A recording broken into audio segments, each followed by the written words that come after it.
Hello students, आज हम करेंगे chapter 5 introduction to Euclid's geometry. देखिए ज्योमेट्री क्या होता है। जियो मीन्स होता है अर्थ और मीट्री मीन्स होता है टू मीज़र। मीन्स अर्थ की जो मेज़रमेंट है उसे हम बोलते हैं ज्योमेट्री। ज्योमेट्री कहाँ से आया है? ये एक ग्रीक वर्ड है, ठीक है। अब सरफेस क्या होती है? एक जो सॉलिड हमारे पास कोई भी चीज़ होती है उसकी जो बाउंड्री होती है सॉलिड की, उसे बोलते हैं हम सरफेस। सरफेस की कोई थिकनेस नहीं होती। उसके बाद कर्व है। कर्व क्या होते हैं? सरफेस की भी जो बाउंड्री होती है उसे हम बोलते हैं कर्व। ये स्ट्रेट लाइन होते हैं। तो जो सॉलिड होता है हमारा वो 3D में, जैसे कि क्यूब है। क्यूब क्या होता है? हमारा सॉलिड क्यूब ले लें हम तो वो क्या है? एक 3D में है, 3 डायमेंशनल है, जिसके 3 डायमेंशन है एक्स वाई और जेड। क्लियर। अब सरफेस जो होती है, देखिए सरफेस क्या होती है? बाउंड्री होती है सॉलिड की। सॉलिड की बाउंड्री क्या होगी? ये और ये, मीन्स ये 2 डायमेंशन में होगी। और लाइन या कर्व क्या होता है? अब इसकी भी एक बाउंड्री, मीन्स ये लाइन, तो ये किस में होगी? 1 डायमेंशन में। और पॉइंट क्या होता है? पॉइंट का कोई डायमेंशन नहीं होता, वो फ्री स्पेस में होता है। अब यूक्लिड कौन था? यूक्लिड एक ग्रीक मैथमेटिशियन था जिसने जियोमेट्री की खोज की थी। उसने इससे रिलेटेड, ज्योमेट्री से रिलेटेड कुछ एक्सियोम्स और पोस्टुलेट्स दिए थे। एक्सियोम्स क्या होते हैं? एक्सियोम्स ऑल ओवर मैथ में सभी जगह एप्लीकेबल होते हैं, लेकिन जो पोस्टुलेट्स हैं वो ओनली जो हमारी ज्योमेट्री है उसी में एप्लीकेबल होते हैं। तो एक्सियोम्स उसने क्या दिए थे? Things which are equal to same thing are equal to one another.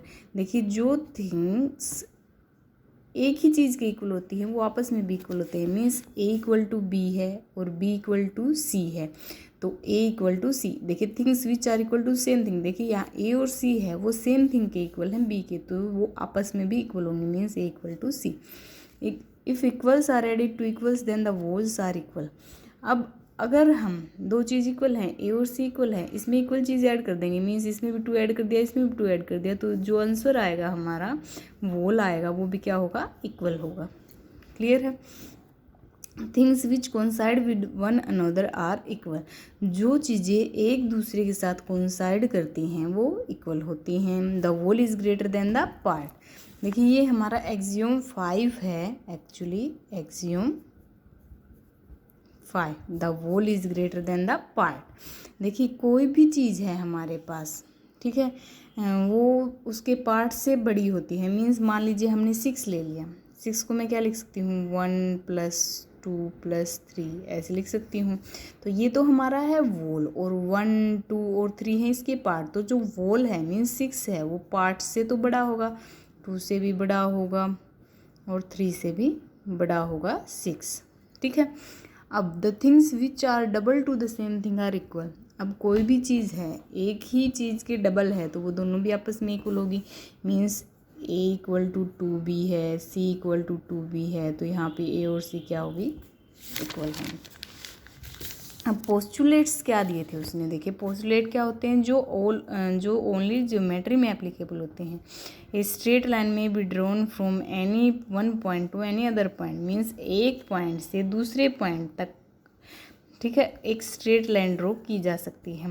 देखिए अगर मैं ये पॉइंट ले लूँ इससे तो ये भी एक स्ट्रेट होगी, इस पॉइंट से ले लूँ ये भी एक स्ट्रेट लाइन होगी, यहाँ कोई पॉइंट ले लूँ इन दोनों को ज्वाइन करूँ तो वो एक स्ट्रेट लाइन से ज्वाइन होंगे, ऐसे बीच में कर्व से ज्वाइन नहीं होंगे। क्लियर है। अब एक्सियोम 5.1, अब इसने एक्सियोम जो हमारा 5 था उसको देखते हुए इसने एक दूसरा एक्सियोम डिस्क्राइब किया 5.1 गिवन टू।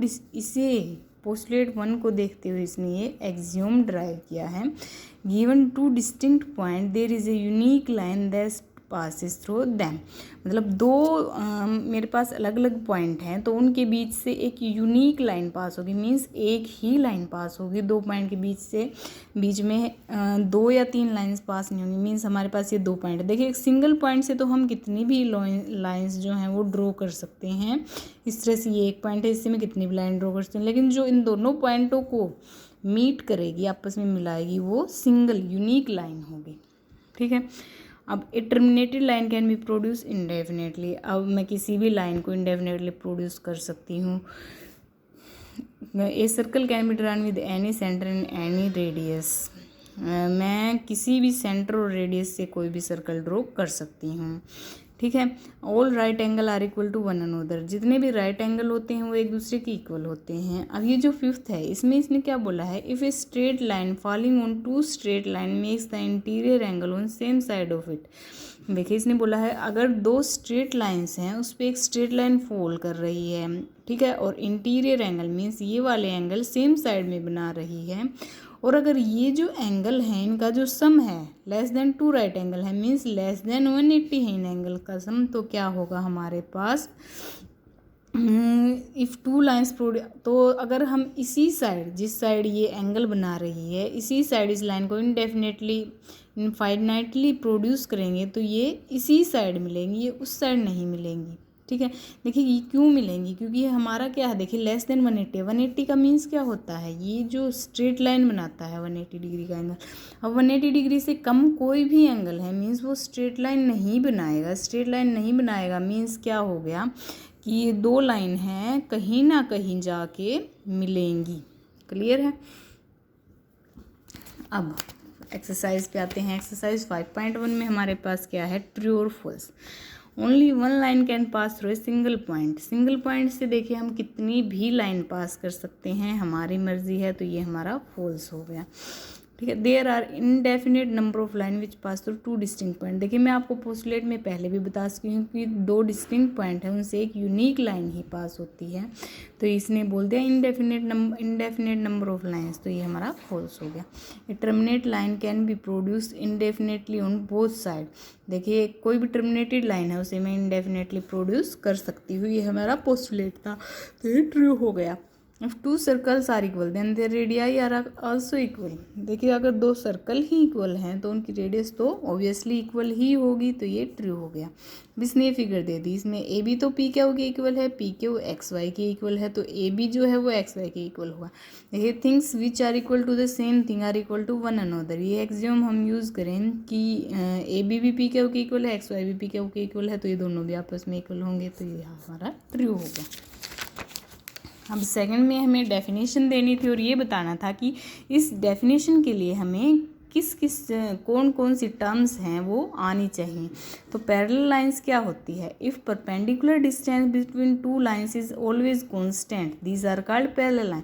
देखिए दो लाइंस हैं हमारे पास, अगर उनके बीच की परपेंडिकुलर डिस्टेंस है वो हमेशा कांस्टेंट रहे, कम ज़्यादा ना हो, कहीं भी हमेशा कांस्टेंट रहे, तो उसे हम तो उन लाइंस को हम बोलेंगे पैरेलल लाइंस, या फिर जो कभी भी इंटरसेक्ट ना करे वो लाइंस उनको बोलेंगे हम पैरेलल लाइन। तो इसके लिए हमें कौन कौन सी टर्म्स की जरूरत पड़े, देखिए सबसे पहले डिस्टेंस की बात आई, डिस्टेंस चाहिए, उसके बाद लाइंस भी पता होनी चाहिए, उसके बाद पॉइंट भी पता होने चाहिए हमें, ठीक है। फिर क्या पता होना चाहिए, पॉइंट ऑफ इंटरसेक्शन, मैंने बोला है ना विच नेवर इंटरसेक्ट, तो पॉइंट ऑफ इंटरसेक्शन का भी पता होना चाहिए। उसके बाद है परपेंडिकुलर लाइंस कौन सी होती है, if two lines intersect each other at 90 degree. देखिए अगर दो लाइन एक दूसरे को 90 डिग्री के एंगल पे इंटरसेक्ट करती हैं तो उनको हम बोलते हैं परपेंडिकुलर लाइंस, ठीक है। तो देखिए मैंने इसमें लाइंस की बात की है, ठीक है, और एंगल की बात की है, 90 डिग्री की बात की है तो एंगल की बात की है, तो ये दो टर्म्स हमें पता होनी चाहिए। उसके बाद है लाइन सेगमेंट। लाइन सेगमेंट क्या होता है, straight line drawn from any point two any other point. देखिए एक पॉइंट से दूसरे पॉइंट तक जो स्ट्रेट लाइन ड्रॉ की जाती है उसे हम बोलते हैं लाइन सेगमेंट। तो इसके लिए सबसे पहले तो पॉइंट का पता होना चाहिए और लाइन क्या होती है उसका पता होना चाहिए। फिर है radius of circle. Radius of circle क्या होती है, it is the distance between the centre of circle to any point lying of the circle. देखिए सर्कल का जो सेंटर है उससे हम अगर कोई भी लाइन ड्रॉ करें on any point of circle, circle के ऊपर मैं पॉइंट लेती हूँ, ये सर्कल है इसके ऊपर ही मैंने ये पॉइंट, तो इस सर्कल के किसी भी पॉइंट से मैं सेंटर पे लाइन ड्रॉ करूँगी तो उसे हम बोलेंगे रेडियस। किसी भी पॉइंट से आप कर लीजिए, ये क्या आएगी हमारी रेडियस ही आएगी सेंटर से अगर हम लाइन ड्रॉ करते हैं। तो सबसे पहले हमें पॉइंट का पता होना चाहिए क्या होता है और सर्कल का पता होना चाहिए क्या होता है, तो रेडियस ऑफ सर्कल हम बता सकते हैं। उसके बाद है स्क्वायर। स्क्वायर क्या होता है, ये क्वाड्रिलेटरल होता है जिसकी सभी साइड्स की लेंथ तो इक्वल होती है और एंगल जो है वो सारे 90 डिग्री के होते हैं। तो सबसे पहले हमें क्वाड्रिलेटरल पता होना चाहिए, फिर साइड क्या होती है, फिर एंगल क्या होता है, ये चीज़ें हमें पता होनी चाहिए। उसके बाद थर्ड क्वेश्चन में कंसिडर टू पोस्टुलेट्स, हमें दो पोस्टुलेट कंसिडर करते हैं। Given two distinct point A and B there exist a third point C which is in between A and B. देखिए दो डिस्टिंक्ट पॉइंट दे रखे हैं हमें और हमें ये बोल दिया इसने कि उनके बीच में एक थर्ड पॉइंट सी एग्जिस्ट करेगा।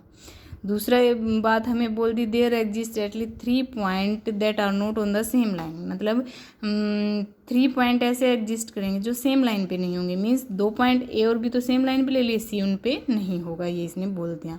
तो अब हमें बताना है कि क्या ये कंडीशन है, क्या ये जो पोस्टुलेट है इसमें कोई अनडिफाइंड टर्म है, क्या ये कंसिस्टेंट है और ये यूक्लिड पोस्टुलेट को फॉलो करते हैं। ये देखिए यहाँ पे है अनडिफाइंड टर्म है और ये कंसिस्टेंट भी है।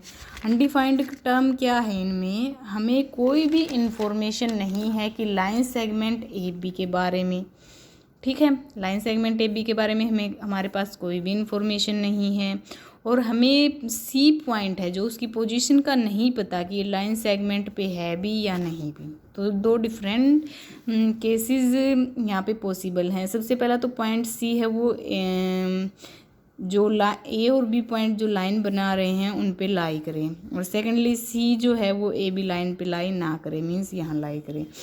फिर सेकंड बात, ये कंसिस्टेंट हैं। क्यों कंसिस्टेंट हैं, क्योंकि यहाँ पे दो डिफरेंट सिचुएशन है हमारे पास, ठीक है। उसके बाद ये जो पोस्टुलेट हैं ये यूक्लिड पोस्टुलेट को फॉलो नहीं करते, क्योंकि यूक्लिड ने ऐसा कोई भी पोस्टुलेट नहीं दिया था पॉइंट से related. If a point C lies between 2 point A and B such that A C is equal to B C, prove that A C is equal to half of A B, ठीक है।